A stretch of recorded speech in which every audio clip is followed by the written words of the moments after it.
Vous êtes sur Yemi, votre émission de santé publique. Place maintenant à l'entretien de la semaine. Aujourd'hui, nous abordons un thème tout simple, donc faire de la santé mentale une responsabilité collective au Gabon.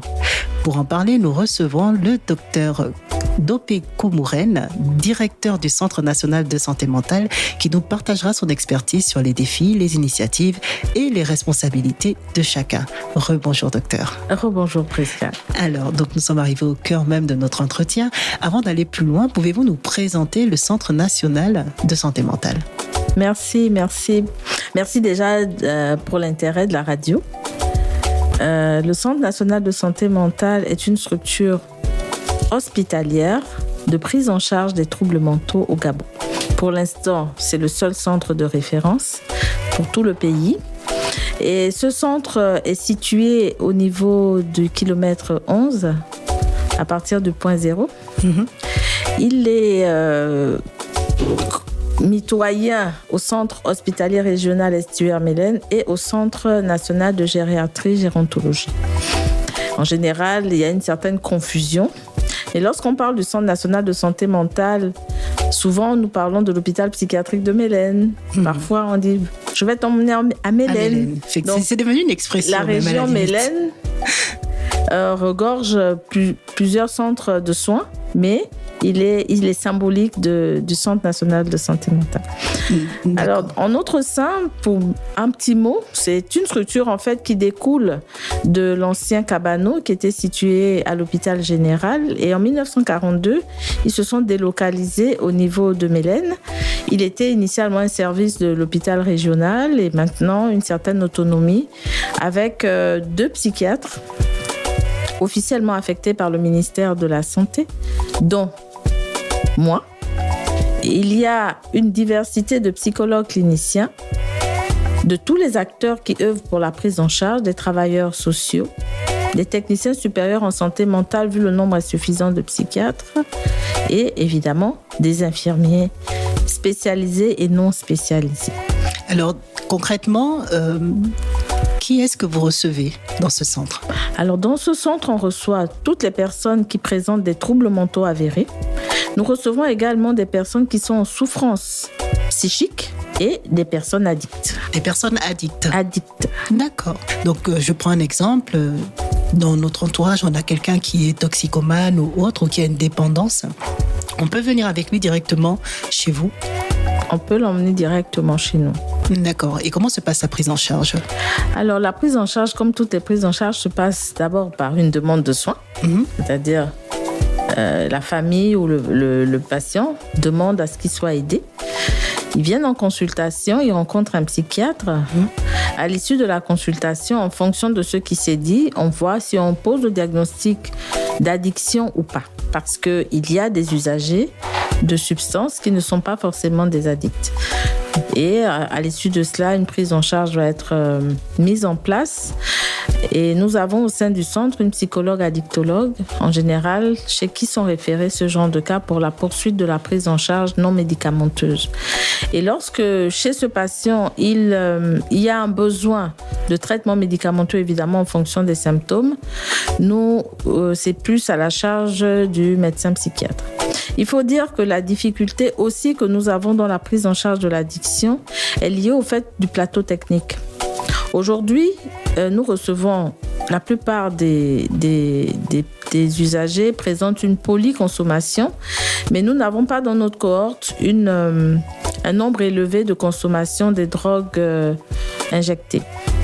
À ce moment-là, la prise en charge va changer parce que ça va demander un traitement substitutif et au niveau du Gabon, la politique autour de la prise en charge de l'addiction n'est pas encore mise en place. D'accord. Mais justement, je fais exprès de poser la question parce que pour beaucoup, le Centre national de santé mentale ne s'occupe que de personnes qui ont des problèmes psychologiques, ce qu'on appelle communément les fous. Alors qu'en vérité, vous avez d'autres corps de métier, notamment celui-là. Et c'est toujours important de le dire et de le rappeler.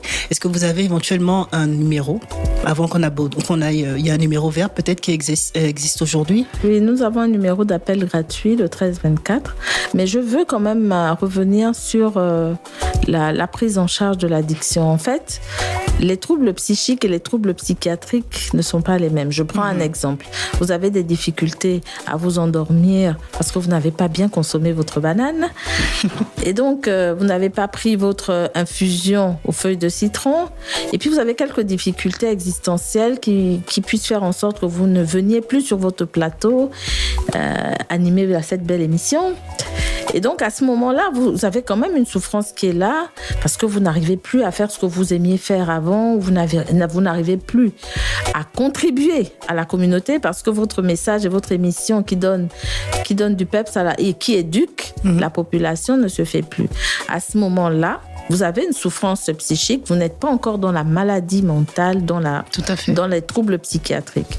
Alors, dans le cadre de l'addiction, il y a ce qu'on appelle comorbidité, c'est-à-dire 2 pathologies qui évoluent souvent ensemble, comme le diabète et l'hypertension, par exemple.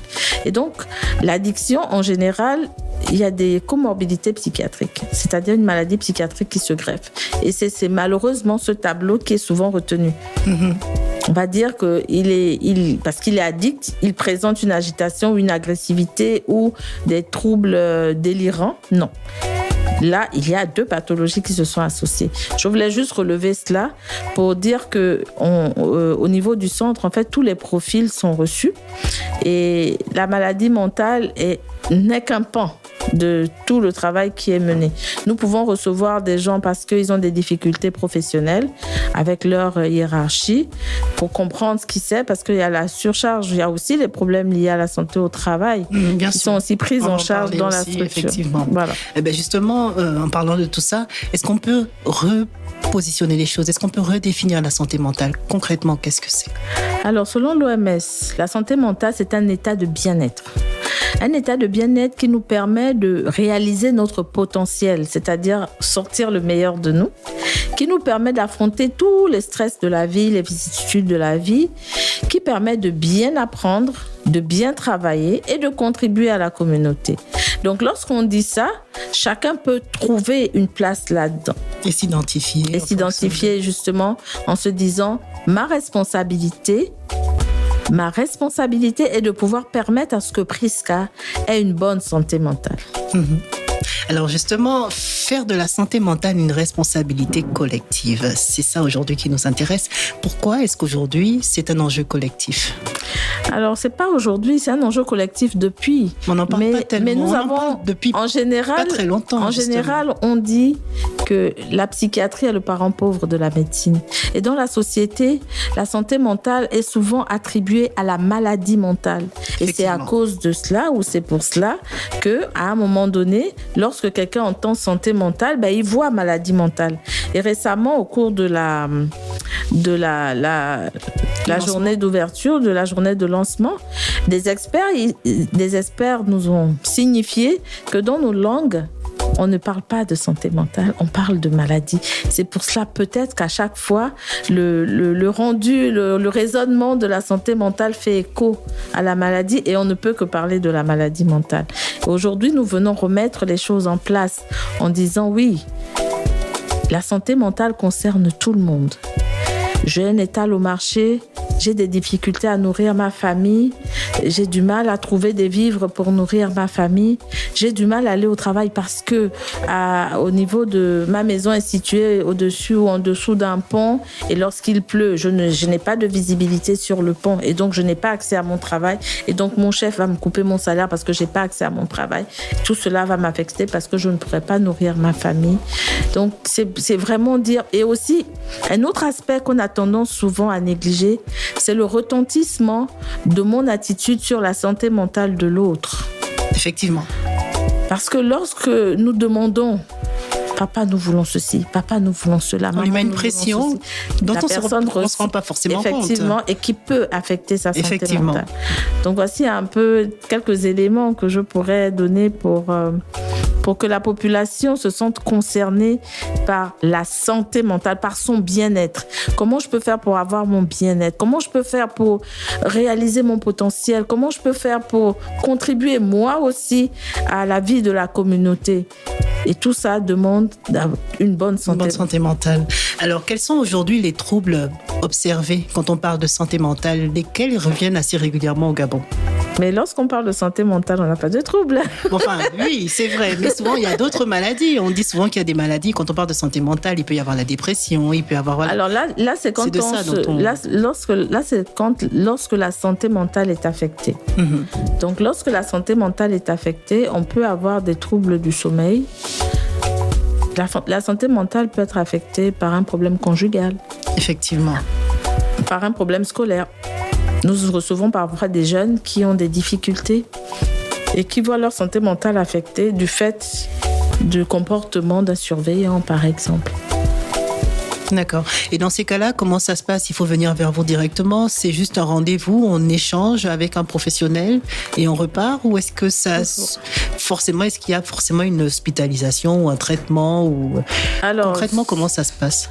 Déjà, dans un premier temps, lorsque nous constatons que notre enfant, notre époux, notre épouse, notre mère, notre père, en tout cas dans notre environnement, lorsque nous constatons que quelqu'un commence à être différent, à changer de comportement, ça devrait nous alerter.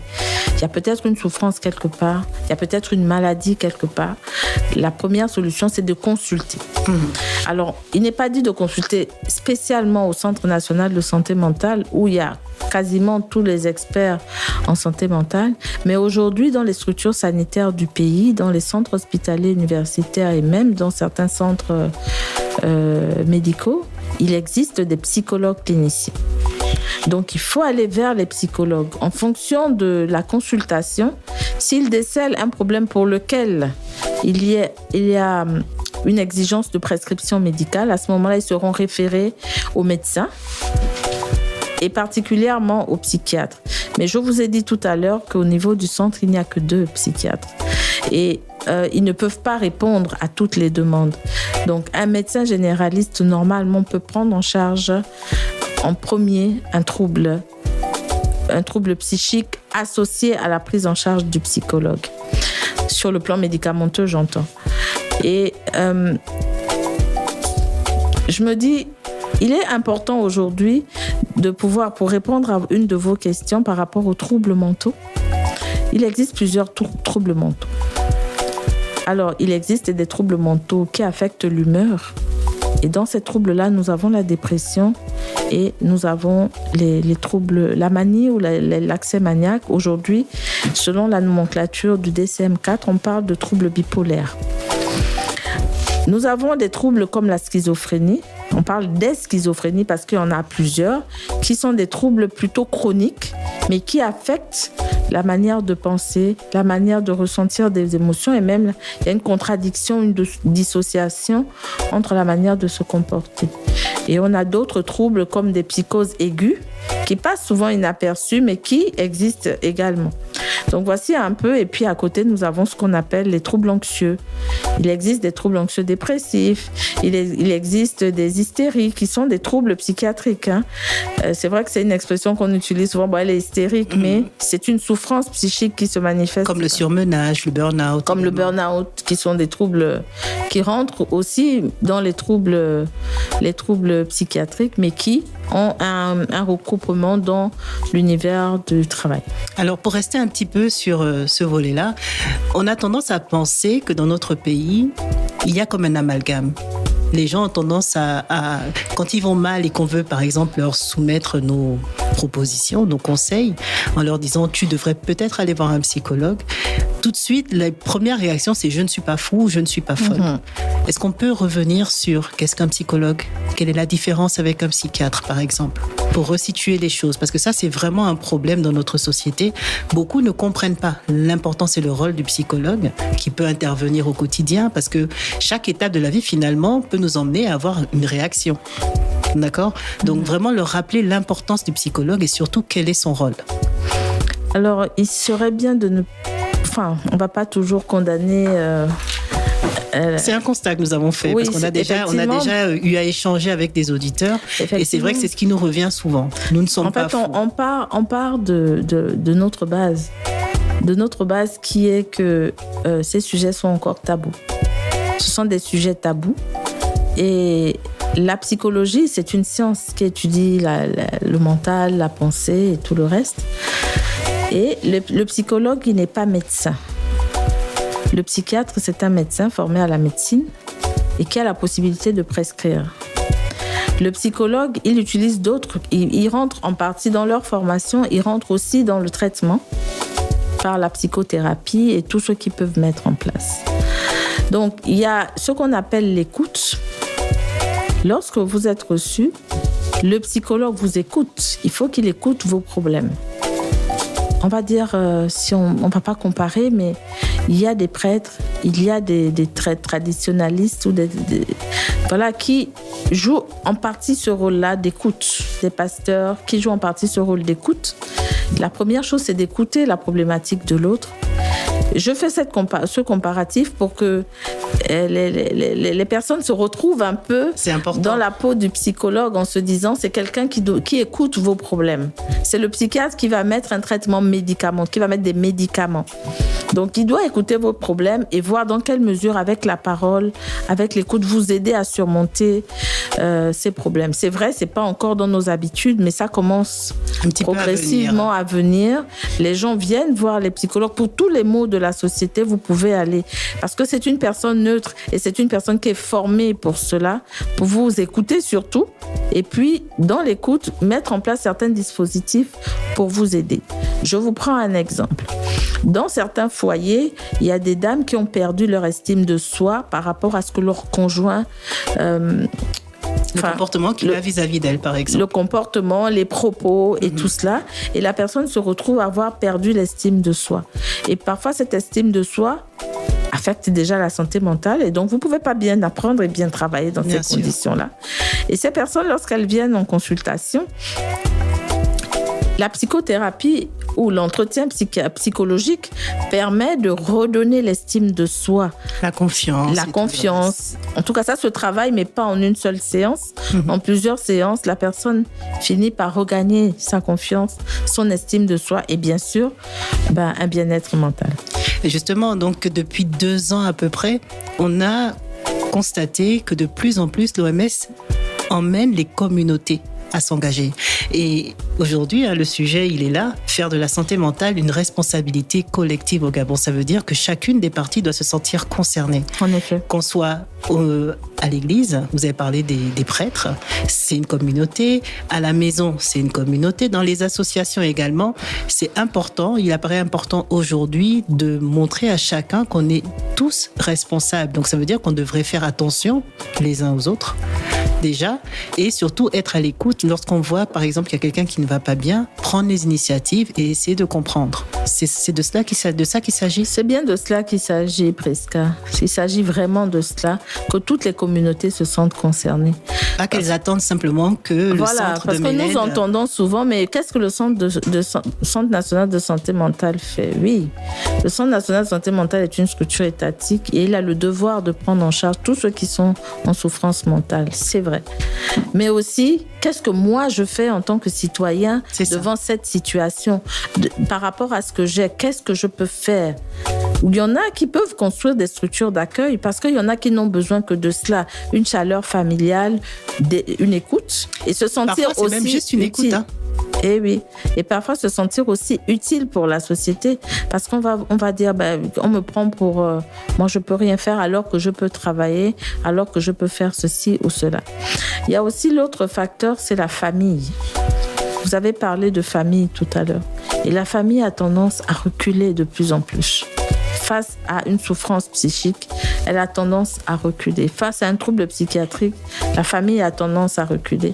Et nous nous retrouvons avec beaucoup d'abandon, tant dans la rue qu'à l'hôpital. Mais justement, quel conseil, en tant que vous êtes un professionnel de santé, quel conseil donner justement aux familles et aux différentes communautés sur comment agir, comment réagir dans ces cas-là? La première réaction, c'est de consulter. Dès qu'on observe qu'il y a quelque chose qui ne va pas bien chez quelqu'un, on va consulter. Et de cette consultation-là, on aura une piste de prise en charge. Aujourd'hui, plusieurs voies sont là pour pouvoir accompagner chacun en fonction de son environnement.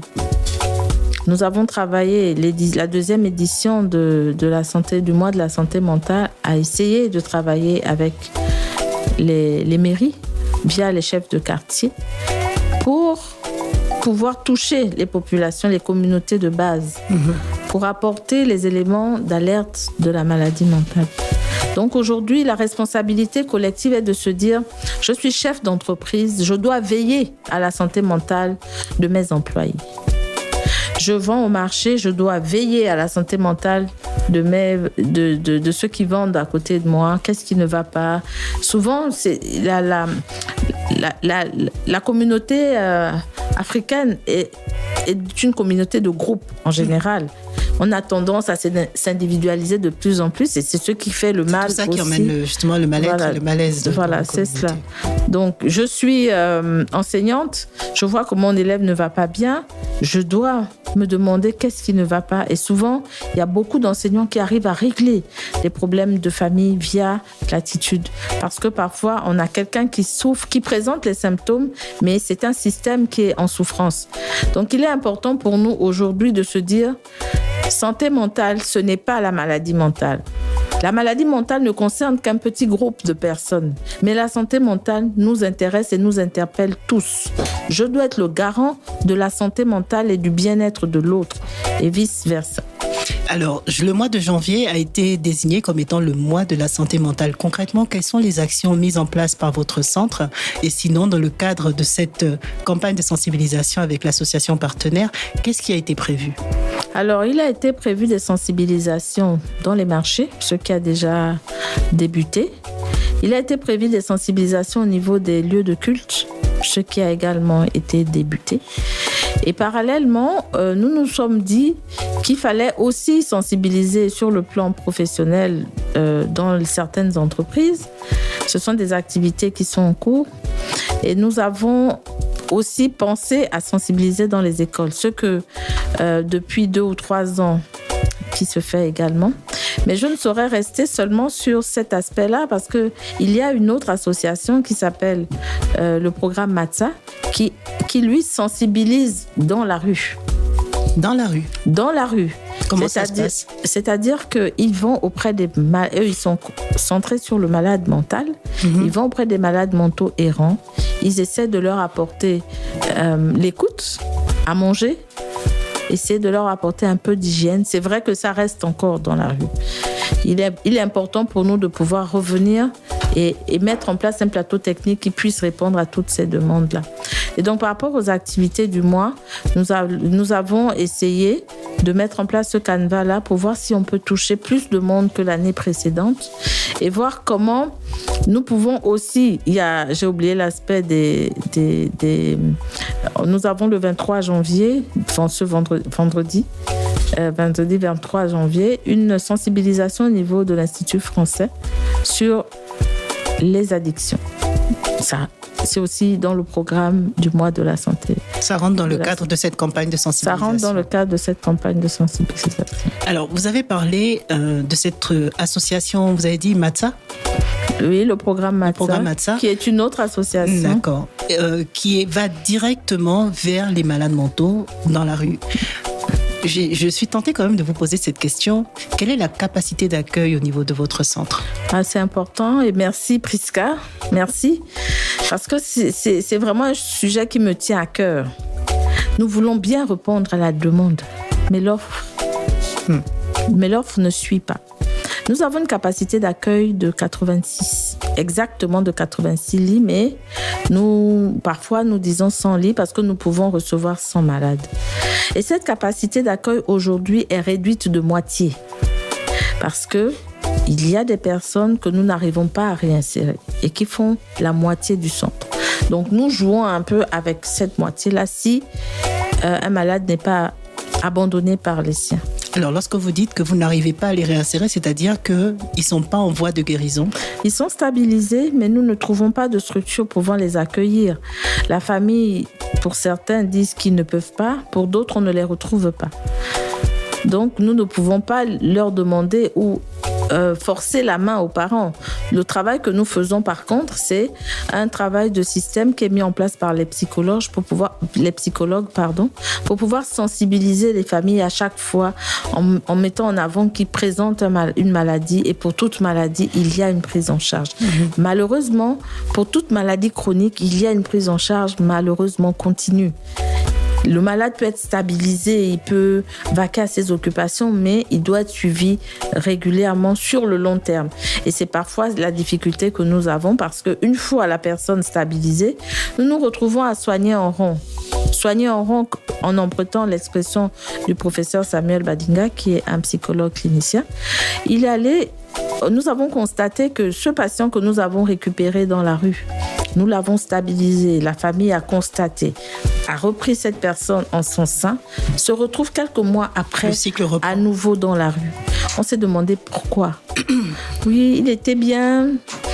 Bon, on a vu que on a préféré arrêter les médicaments et puis après, il y a des rechutes. Est-ce que souvent les rechutes ne sont pas liées aussi à l'environnement ?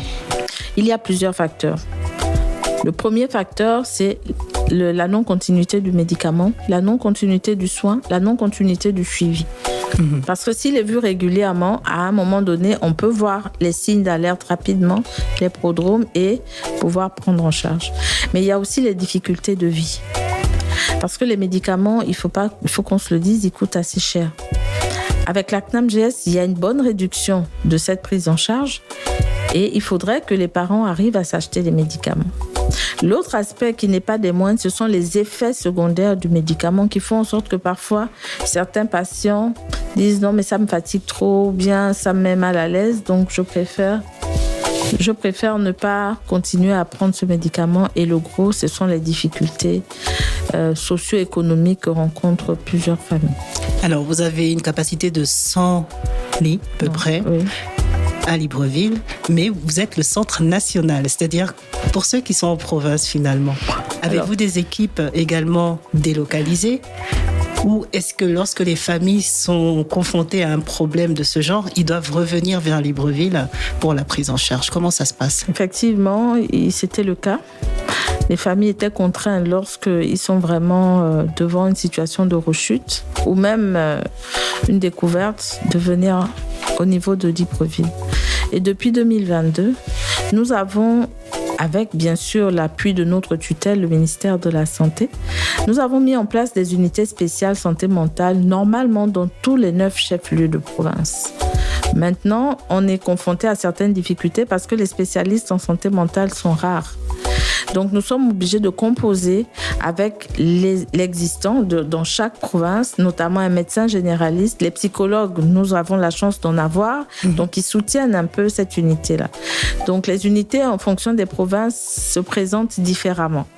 Il y a des provinces plus actives qui mettent en place, et même je loue aujourd'hui celle de Haut-Ogooué, donc le centre hospitalier universitaire à Missa-Bongo. Parce que là-bas, ils ont réussi à hospitaliser déjà un patient. Ils ont pris en charge jusqu'à sa sortie. C'est déjà un premier pas.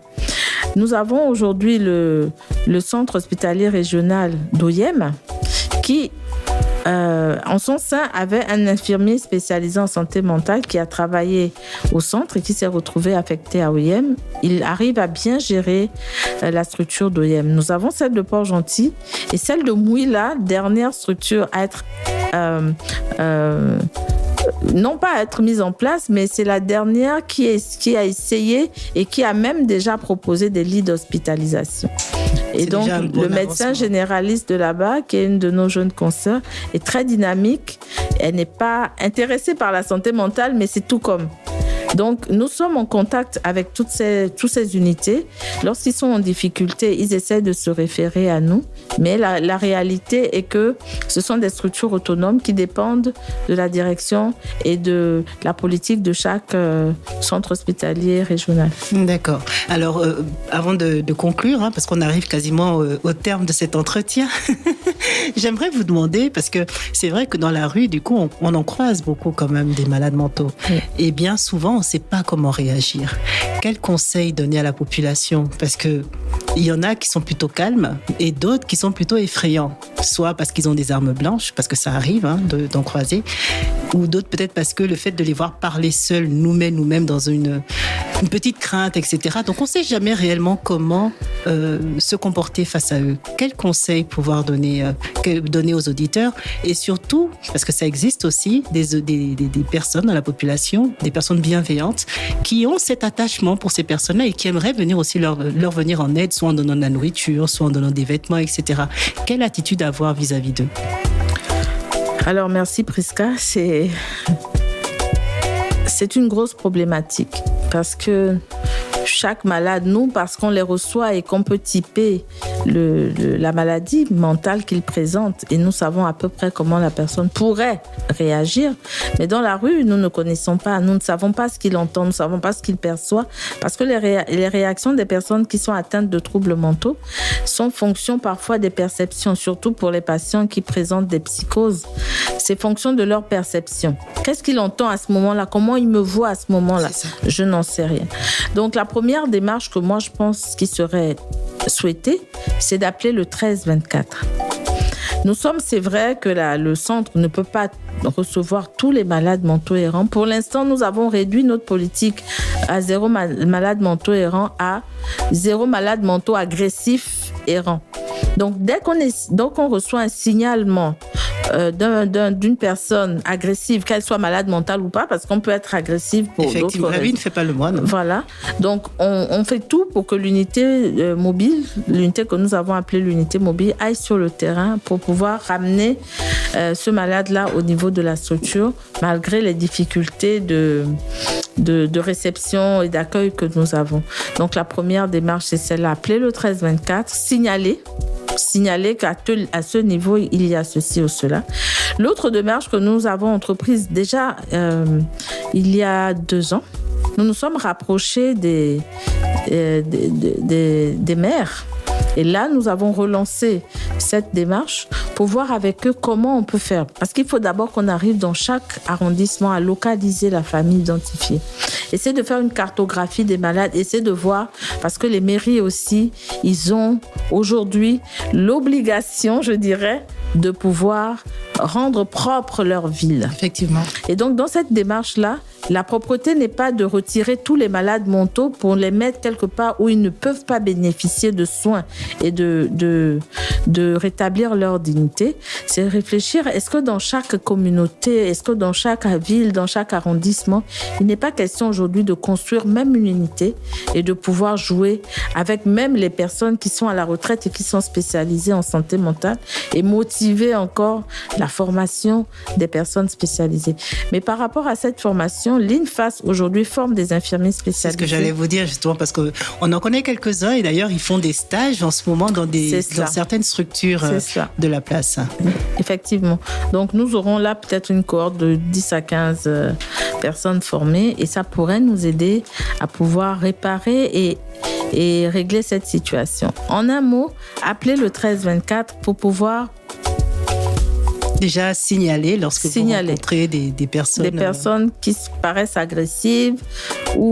Mais je tiens à vous rassurer qu'il y a toujours des âmes charitables. Il y a des personnes qui prennent en charge dans la rue et ensuite qui nous ramènent à l'hôpital et qui disent c'est mon fardeau, je prends jusqu'au bout.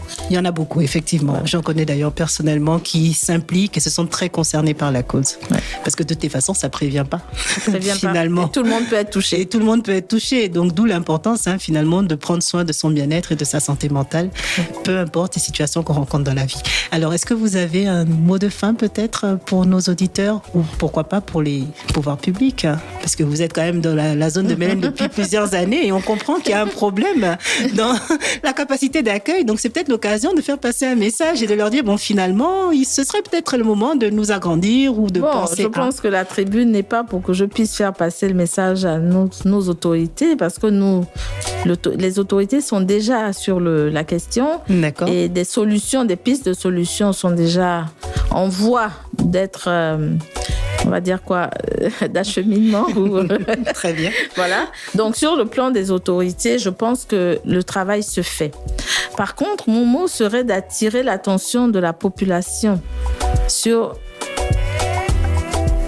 notre implication en tant que personne physique dans la prise en charge ou dans la protection de notre santé mentale.